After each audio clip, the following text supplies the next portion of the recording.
Hello guys, आज का हमारा टॉपिक है स्नायु। स्नायु का मतलब होता है लिगामेंट्स। ठीक है, तो इसके पहले हमने संधि शारीर पढ़ा था। संधि शारीर में ही स्नायु एक जो है पार्ट है उसी चैप्टर का, तो हम लोग इसको अलग से डिस्कस करेंगे आज।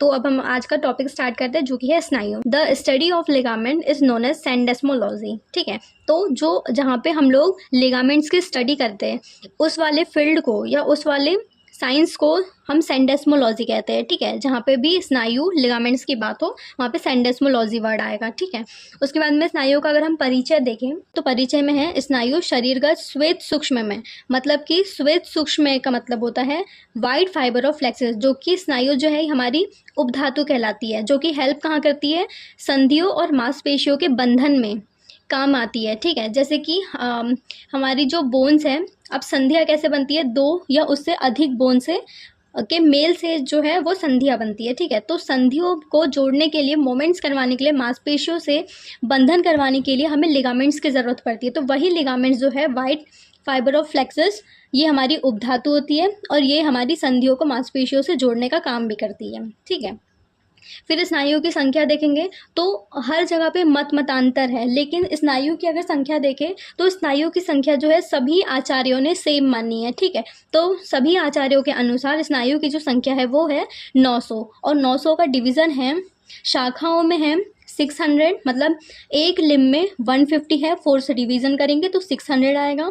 मध्यम शरीर में 230 है, ग्रीवा के जो ऊपर है मतलब कि ऊर्ध्व जत्रुगत में 70 है, तो ऐसी टोटल 900 हमारे पास में स्नायु की संख्या होती है। ठीक है, फिर स्नायु के प्रकार और भेद जो बहुत इंपॉर्टेंट है। स्नायु के प्रकार जो कि 4 प्रकार होते हैं।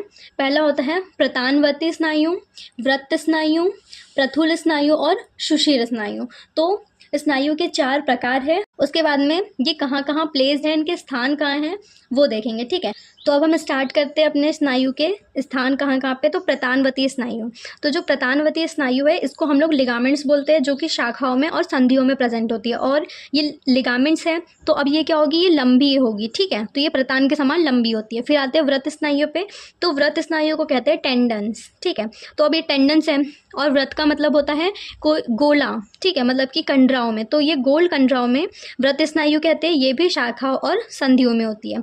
फिर आते हैं प्रथुल स्नायु में, तो प्रथुल स्नायु को हम कहते हैं एपोन्यूरोसिस। एपोन्यूरोसिस का मतलब होता है फ्लैटेंड हो जाना, तो प्रथुल का मतलब फ्लैट वाले।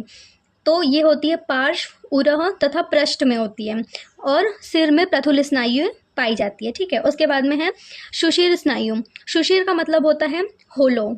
ठीक है, होलो होता है, इंस्पिंस्टर भी बोल सकते हैं। ठीक है, ये कवरिंग मसल्स होती है पेरिटोनियम की। तो सुषिर स्नायु जो है ये आमाशय में होगी, पक्वाशय में होगी और बस्ती में होगी, मतलब यूरिनरी ब्लैडर में, क्योंकि ये होलो होते हैं ना इसीलिए। तो ये हमारी स्नायु के प्रकार और उनके स्थान हो गए। उसके बाद में हम देखेंगे स्नायु के कार्य। तो स्नायु का कार्य क्या होता है, स्नायु बंधन से ही हमारा शरीर दृढ़ होता है। अगर स्नायु का बंधन नहीं होगा तो हमारा शरीर जो है बहुत ज़्यादा लूज हो जाएगा, तो हमें अपने शरीर को दृढ़ बनाने के लिए स्नायु बंधन की बहुत आवश्यकता होती है। फिर है स्नायु के आधार पर शरीर भारी वजन उठाने में समर्थ होता है, क्योंकि जब हमारी बॉडी लूज होगी तो हम लोग कोई वेट नहीं कर पाएंगे, मतलब हम कोई वेट उठा नहीं पाएंगे। ठीक है, अगर हमारा शरीर दृढ़ होगा तभी हम कोई भारी वजन को उठा सकते हैं। अगर आपने एक चीज़ नोटिस की होगी, जब भी हम लोग हंसते हैं तो हमारी बॉडी जो है ना लूज़ हो जाती है, तो जब हम लोग हंसते हैं तो हम कोई हैवी वेट को लिफ्ट नहीं कर सकते, क्योंकि हमारी बॉडी उस टाइम पे लूज़ होती है। ठीक है, तो वैसा ही स्नायु के साथ में, अगर स्नायु जो है हमारे शरीर का आधार है, वही हमारे भारी वजन को उठाने के लिए समर्थ होता है।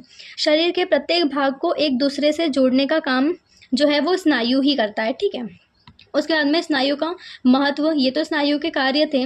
फिर स्नायु का महत्व देखेंगे तो सभी स्नायु शरीर में मांस, अस्थि और संधियों के बंधन है। ठीक है, जो भी स्नायु है सारी स्नायु मांस, अस्थि और संधियों का बंधन करती है। इंजर्ड हुए स्नायु जितनी व्याकुलता उत्पन्न करती है उतनी पीड़ा अस्थि, पेशियाँ, शीरा और स्नायु पर आघात होने पर भी नहीं होती। इसीलिए हमारी जो स्नायु है लिगामेंट्स में कभी भी इंजरी नहीं होनी चाहिए, क्योंकि अगर वो इंजर्ड हो गई तो हमें बहुत ज़्यादा पेन होता है, इतना एक्सट्रीम पेन होता है कि हमारे बोन्स के ब्रेक होने पे या संधियों के ब्रेक होने पे उतना पेन नहीं होता जितना हमारे स्नायु के इंजर्ड होने पे होता है। ठीक है, सभी संधियाँ स्नायुओं द्वारा बंधित होने से भार वहन करने में समर्थ होती है। ये सेम पॉइंट अभी उसके कार्य में बताया था, ठीक है। स्नायुओं द्वारा ही अस्थियों में घुमाव हो सकता है। अगर स्नायु नहीं होगी तो हम अपने हैंड का या लेग का रोटेशन नहीं कर पाएंगे, ठीक है। जो हम इतने सारे रोटेशन करते हैं ना, वो हम नहीं कर पाएंगे। स्नायु की वजह से ही जो है हम अस्थियों को घुमा सकते हैं, ठीक है। तो ये हमारी स्नायुओं का कार्य होता है। स्नायु चैप्टर कंप्लीट हुआ। स्नायु में मेन है कि उसकी शाखाएँ कितनी हैं और प्रकार और स्थान कितने हैं, ठीक है। Thank you for watching.